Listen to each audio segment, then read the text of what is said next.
Welcome back to Countdown to Green, delivered by Pizza Hut.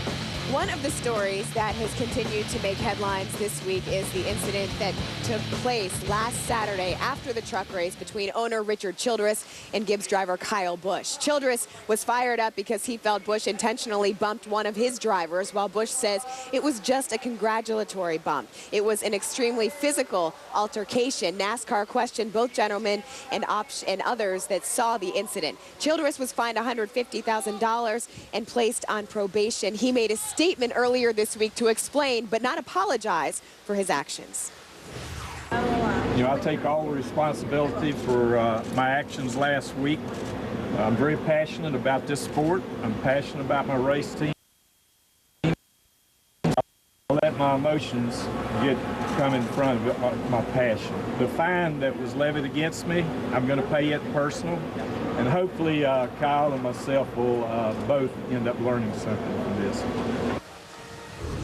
That was team owner Richard Childress. We are now joined by driver of the number 18, Kyle Busch. Kyle, I know you have said that that situation is over and done. I know that there have been tensions before with Childress drivers, but that's also the thing that can cause great rivalry. Do you feel like this is the kind of incident that creates distraction for you, or is it something that you feed off of? Well, I think it could go either way. You know, there's probably people that feel like it's been a distraction or they're trying to make it a distraction, but, you know, we try to do the best we can at putting all that aside, and once you get out there on the racetrack, you know, you strap in your race car, put your helmet on and everything, you know what the task at hand is, and that's to go out and try to make your race car go fast. And unfortunately, we come to Pocono, one of my not so favorite racetracks, or best racetracks, I should say, and so you know, some of the detractors will say that, well, I didn't run good here because of everything else going on off the racetrack, but you know, I don't know that that's necessarily the case. All right, I definitely want to put that behind us, and I want to talk about racing and the 18 team of Joe Gibbs Racing. And Kyle, when you look at these first 13 races, it's been a little bit of a tale of two tapes. In the first 6 races, you guys had 5 top 10 finishes. You were leading the points after Martinsville. You had those couple of wrecks at Talladega and Charlotte. Still 5th in the points. You still have those 2 wins. Where are you guys at right now? Yeah, well, I mean, if you look at our notes and our statistics, it's if we don't have a problem during the race, we seem to run pretty well or finish really well. You know, we had a loose wheel at Texas while we were running second. We relegated us to a 16th or 17th place finish. You know, and then we had another problem at Charlotte where I got out of the racing line and tried to move around to make some speed and got loose and wrecked the car. Talladega is always a crapshoot anyway. So most of the racetracks, though, we feel pretty good with. You know, Las Vegas, again, we were running 3rd, blew an engine. So we've had some really, really good race cars this year, and Dave Rogers and the guys have done a phenomenal job for me. I can't thank them enough for what they've brought to the racetrack off the hauler, that you know, we've been able to start out the races with pretty good grip, and you know, we kind of fall a little bit halfway through the race or so, we start slowing down some, and you know, that's something that we need to work on. We definitely need to work on our second half of the race speed. Yeah, you know, looking at the TNT Summer Series, we go from Pocono, we have a 2.5-mile restrictor plate track, we have a mile flat track, we have the road course. You almost have one of everything but a short track. This is the hump day.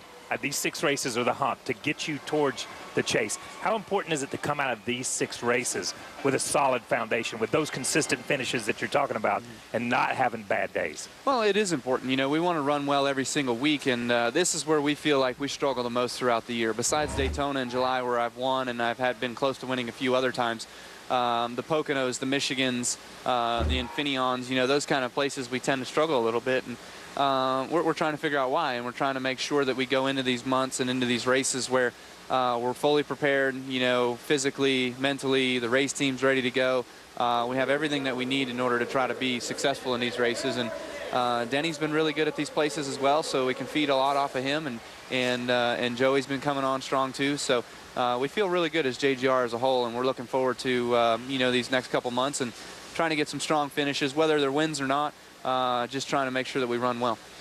Kyle, so many positive things has happened to you since our 6 races in 2010.